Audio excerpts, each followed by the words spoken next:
What's on the mind of retailers in 2024? We wanted to know, so at the NACDS annual meeting, we sat down for exclusive interviews with executives from some of the nation's top retailers. Our goal? To get an insider view of their market strategy and to ask what's on their radar for this year and beyond. Today's guest is Persaud, President and Chief Executive Officer for Retail at UNFI.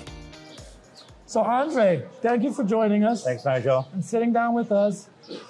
Let's start by giving our viewers a reintroduction to Cub Foods. Well, thank you for having me. Privileged to be here and honored to lead Cub. Cub's a 55-year-old plus banner in Minnesota. We are an 80-store chain, a combination of corporate stores and franchise stores. And I'll tell you, our franchise partners are critically important to the success of this business. Okay. And, per certain external data last year, we were the most visited grocer within the state of Minnesota. Okay. Mm-hmm. So being a 55-year-old brand, you have some loyal customers who grew up with Cub, and now you're trying to reach the younger audience. How are you doing that? Well, we're doing that through a couple ways. One, the first is ensuring that from a value perspective, we are demonstrating value to all of our customers every single day. Right.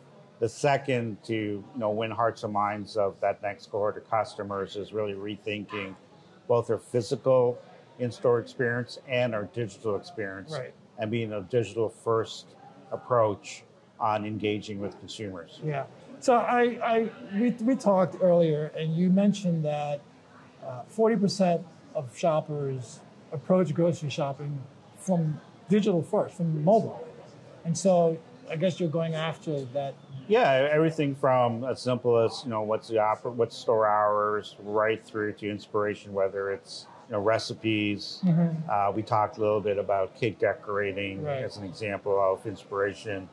And then clearly an opportunity, again, coming back to value, yeah, to offer a lot of personalization through coupons based upon the customer's purchasing behavior. Yeah. So we're in April. We're at NACDS annual. What's the priority for the rest of this year and possibly into next year? Those 4 pillars. Okay. Yeah, we've started those pillars as, being there 6 months, so 3 months ago, we've put this plan into place. Mm-hmm. And the goal is to continue to, use those 4 pillars as an anchor, value, in-store experience, digital, and fourth, just really managing the day-to-day cost structure of the business as their anchor going to FY25. Yeah. Final question for you. In terms of growth, do you ever see a situation or a plan where you might try to move beyond the state? Well, the history of Cub will tell you that at one point, Cub was in a multi-state operator. I believe at one point, Cub came as far south as Georgia. Oh, really? Wow. Yeah. So, what I would say is that today, our aspiration is to be that dominant partner as consumers think about putting food on the table. And, we have to demonstrate that first in our own backyard in Minnesota. Yeah, great. Andre, thank you so much for stopping by. Thanks, Nigel. I appreciate it. Thank you.